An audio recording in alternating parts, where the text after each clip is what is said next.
I really love this photograph. It's very unique. I don't think you're going to get any other celebrities or movie stars wearing that attire. That's the traditional attire that women have to wear, especially if they go to the mosque. It's called a chador, and she was having fun, playing this role.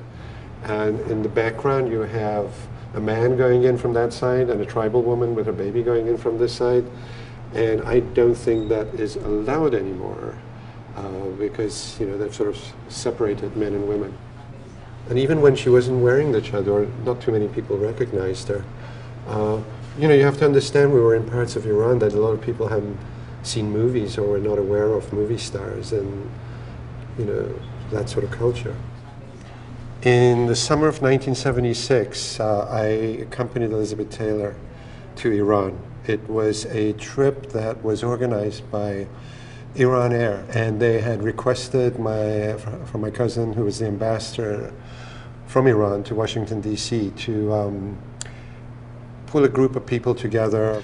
At that point, he was having a relationship with Elizabeth Taylor, and I had become friends with her. That was a fun day. She was taking pictures, I took pictures of her taking pictures, she I think took pictures of me taking pictures. We were just snapping like tourists do. When I met her, I just was in the last few weeks of graduating from art school. I had been a diplomat because my family was in the diplomatic services and in the government in Iran, and I really didn't want to be a part of that. I really wanted to be an artist.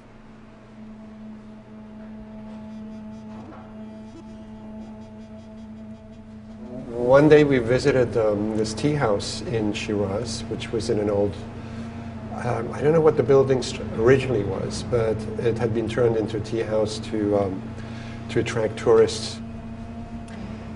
This photograph, for me, is very special because I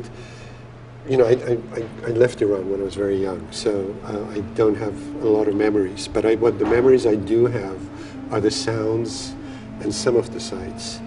And this, to me, symbolizes the sort of lazy summer afternoons when you retreated inside a cool place where there was the water and the fountain trickling, and you could only hear afar the sound of people in the street or the donkeys or the carriages going by.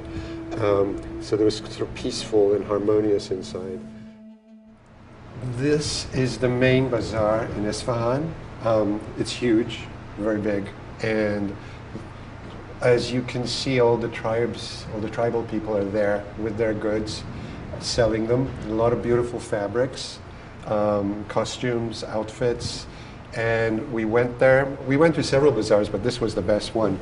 And what was fun was we were at lunchtime when we went, this man had sort of closed shop and he was sleeping on top of his counter. She had bought some tribal costumes at the bazaar. And she said, oh, you know what, I want to try these on and I want you to take some photographs of me. So I went to my room, got my camera, I came back, she was all dressed up, made up. She and I spread all these fabrics from the bazaar over the furniture and the walls, so it made it look like a tent, interior of a tent. And she laid down and looked into my camera, and I just took the photographs. This image, actually, I've blown up. The full image is 3/4 of her body is showing. But I just sort of zoomed in on the face because she just looks so beautiful there and framed by this sort of exotic outfit and that gigantic diamond. It's one of the most beautiful photographs I've taken of her, and I've taken a lot of pictures of her. I've photographs of her cover Vanity Fair and French Vogue and everything, but this is my favorite because I did it without knowing that one day it'll end up being published or printed or hang on a wall somewhere in a museum. And it was just a very personal moment.